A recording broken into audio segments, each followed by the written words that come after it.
السلام عليكم ورحمة الله وبركاته kusoo dhawaada mawduuceena aan oga hadlayno stable coin gaar ahaan tether USDT tether stable coin-yaasha waxaa oga dooranay anaga community ahaan waxaa nagu badan hadalka tether ama USDT ma la ii sarifi karaa USDT bangigayga ma ka gadan karaa USDT xagee ka helaa USDT meel iigu sheega marka aad baa u isticmaalnaa marka asagaa maanta u gudagalayna ka faa'iidaysanayna stable coin ahaa way badan yihiin laakiin gaar ahaan waxaan soo qaadanaynaa tether.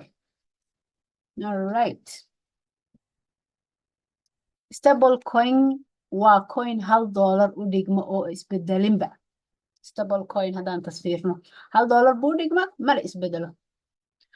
maxaa waaye tether crypto?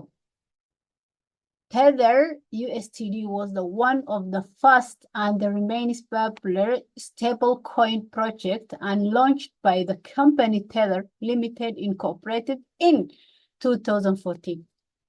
Tether waxaa loo soo gaabiyey USDT waa midii ugu horeysay ugu caansanayd stablecoin waxaana kambaniga Tether Limited baana soo launch gareeyay 2014.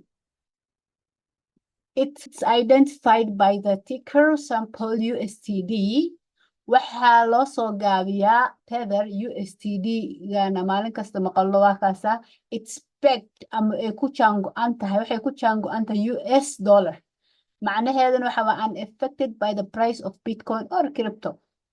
Price-kan $1 ah ama crypto ha ahaata ama Bitcoin ha ahaata ma affect garayso waaba ku $1 ay ku jaango-an tahay.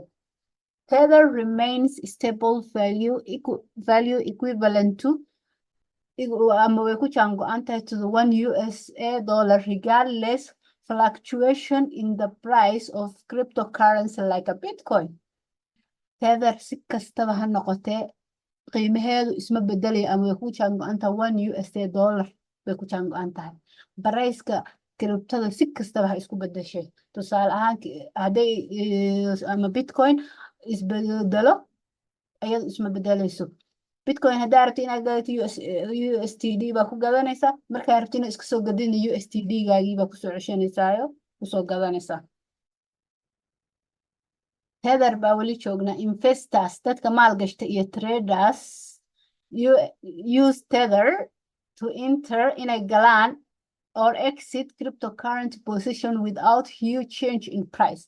Tether waxaan u isticmaalnaa inaan suuqa ku galno ugana baxno price-ka asagoona si aada isku bedelin.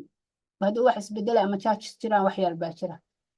Tether, beside being a stable coin, is a unique cryptocurrency in that it exists in several different blockchains. ama network yaal badan buu ku dhisan yahay Tether. Unique-nimadiisa haddii laga soo tago iyo stable coin ahaantiisa haddii Tether laga soo tago blockchain ahaan ama network yaal badan buu ku dhisan yahay. Isbedelka qiimaha ma sameeyo waa sida dollarka oo kale. Tether isbedel ma sameeyo. One Tether waxay la mid tahay $1 ma isbedelayo.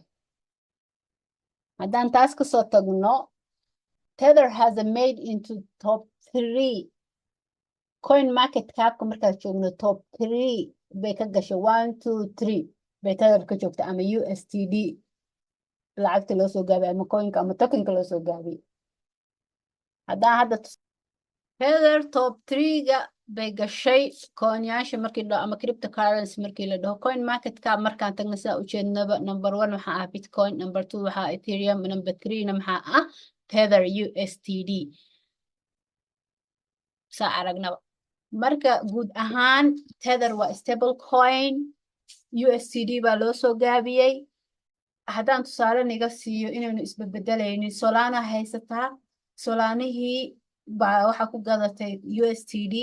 haddaa rabti Solana haddana inaad iska gadid waa gadaysaa waxaana ku bedelanaysaa USDT aana isbedelin laakiin price of Solana haddaa ku dhaafatay as a coin wuu isbedelaya laakiin USDT ama Tether haddaad wallet-kaaga ku dhex dhaafatid intii aad gashatay ama ku dhaafatay bes ba ugu imaanaysaa ma isbedelayo.